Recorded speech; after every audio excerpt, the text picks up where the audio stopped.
आज भारतातील असंख्य प्राचीन देवालयांचं स्थापत्यशास्त्र आपल्याला अचंबित करतं। त्यांच्या निर्माणातील सौंदर्यदृष्टी मन मोहून घेते।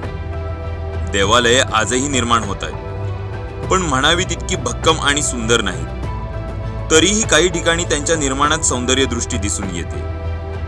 हे जयगड येथील जय विनायकाचं देऊळ जिंदाल ग्रुपने बांधलेलं आहे। विस्तीर्ण परिसर, सुंदर बाग, कारंजे, रेखीव बांधकाम आणि प्रसन्न अशी गणपतीची मूर्ती। संपूर्ण मंदिर जांभ्या दगडाचे आहे। थोड्या वेगळ्या धाटणीची रचना विशेष लक्ष वेधून घेते।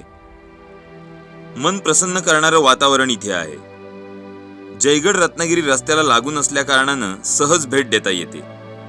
कदाचित पुढे काही शतकानंतर या देवळाच्या निर्माणाचा गौरव तितकाच होईल जितका आज प्राचीन देवालयांचा होतो।